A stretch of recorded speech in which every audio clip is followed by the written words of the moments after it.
ವಿರಾಮದ ನಂತರ ಜಾತಕ ಫಲ ಕಾರ್ಯಕ್ರಮಕ್ಕೆ ಮತ್ತೊಮ್ಮೆ ಸ್ವಾಗತ. ಶಾಸ್ತ್ರಿಗಳೇ, ಈ ದಿನ 12 ರಾಶಿಗಳ ಫಲಾಫಲ ಯಾವ ರೀತಿಯಾಗಿದೆ?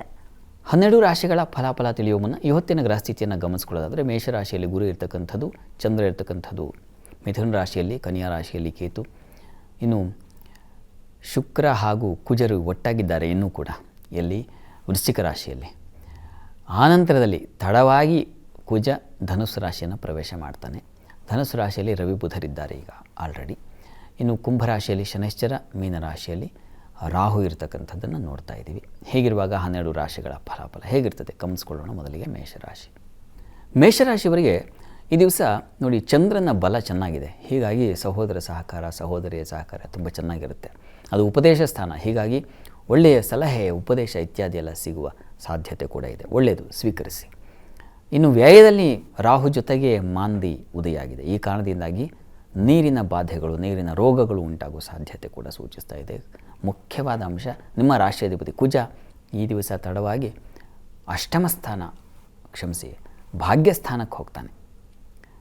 ಭಾಗ್ಯಸ್ಥಾನ ಅದು ಒಳ್ಳೆಯ ಸ್ಥಾನವೇ, ಸಂಶಯ ಇಲ್ಲ. ಹೀಗಾಗಿ ಯಜ್ಞ ಯಾಗಾದಿಗಳು ಇತ್ಯಾದಿಗಳ ಪೂಜಾ ಕರ್ಮಗಳಲ್ಲಿ ಭಾಗಿಯಾಗತಕ್ಕಂತಹ ಸಾಧ್ಯತೆ ಇದೆ.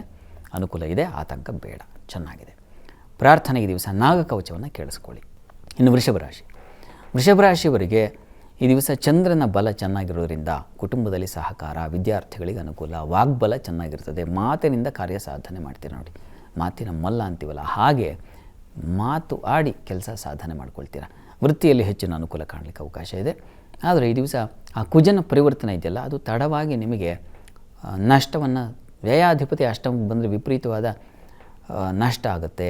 ಎಲ್ಲೋ ಹೂಡಿಕೆ ಮಾಡಿದರೆ ಅದು ತೊಂದರೆ ಉಂಟಾಗ್ತಕ್ಕಂಥದ್ದು, ಅಥವಾ ಇನ್ಯಾವುದೋ ಈ ಪೆಟ್ರೋಲ್ ಬಂಕ್ಗಳಲ್ಲಿ ಅಥವಾ ಇನ್ಯಾವುದೋ ಒಂದು ಎಲೆಕ್ಟ್ರಾನಿಕ್ಸ್ ರಿಲೇಟೆಡ್ ಕ್ಷೇತ್ರಗಳಲ್ಲಿ ಅಲ್ಲೆಲ್ಲ ಸ್ವಲ್ಪ ನಷ್ಟ, ತೊಡಕು, ಅಲ್ಲಿ ನಿಮಗೆ ಸೋಲು, ಇಂಥದ್ದೆಲ್ಲ ಇದೆ. ಸುಬ್ರಹ್ಮಣ್ಯನ ಪ್ರಾರ್ಥನೆ ತಪ್ಪದೆ ಮಾಡಿ. ಸುಬ್ರಹ್ಮಣ್ಯ ಸನ್ನಿಧಾನಕ್ಕೆ ತೊಗರಿ ಧಾನ್ಯ ದಾನ ಮಾಡಿ, ಒಳ್ಳೆಯದು.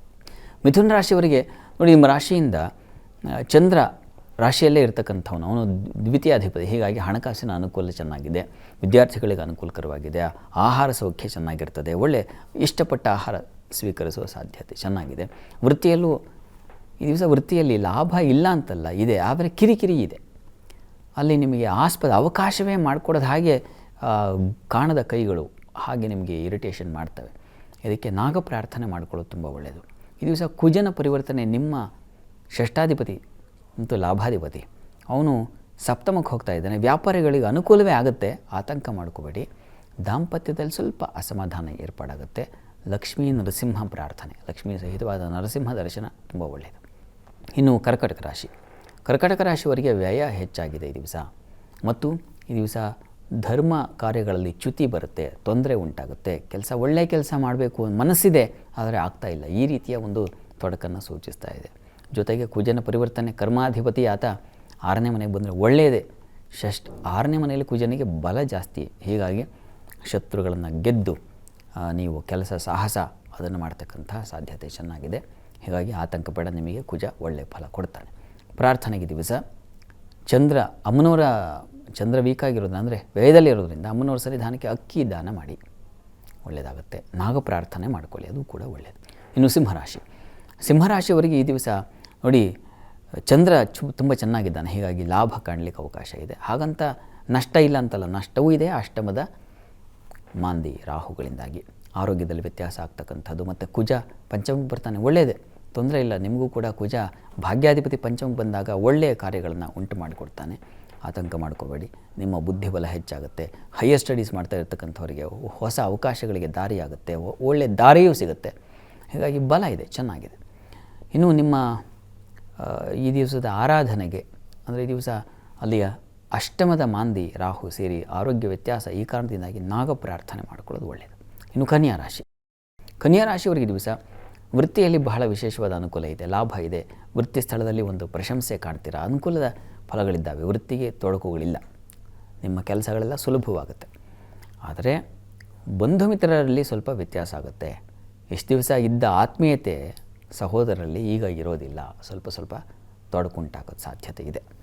ಮತ್ತು ಬುಧನೂ ಅಲ್ಲೇ ಇದ್ದಾನೆ. ಹೀಗಾಗಿ ಮಿತ್ರರಲ್ಲಿ ತೊಂದರೆಗಳು, ಮನಸ್ತಾಪಗಳು ಉಂಟಾಗುವ ಸಾಧ್ಯತೆ. ಈ ದಿವಸ ದಾಂಪತ್ಯದಲ್ಲೂ ಮನಸ್ತಾಪಗಳು ಉಂಟಾಗುತ್ತೆ. ಹೀಗಾಗಿ ನೀವು ವಿಷ್ಣು ಸಹಸ್ರನಾಮ ಹೇಳ್ಕೊಂಡ್ರೆ ಬಹಳ ಬಹಳ ಒಳ್ಳೆಯದು.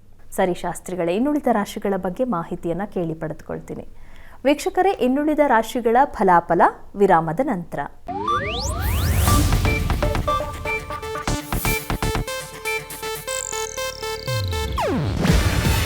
ಇದು ಏಷ್ಯಾನೆಟ್ ನ್ಯೂಸ್ ನೆಟ್ವರ್ಕ್ ಪ್ರಸ್ತುತಿ. ನೀವು ನೋಡ್ತಿದ್ದೀರಾ ಏಷ್ಯಾನೆಟ್ ಸುವರ್ಣ ನ್ಯೂಸ್.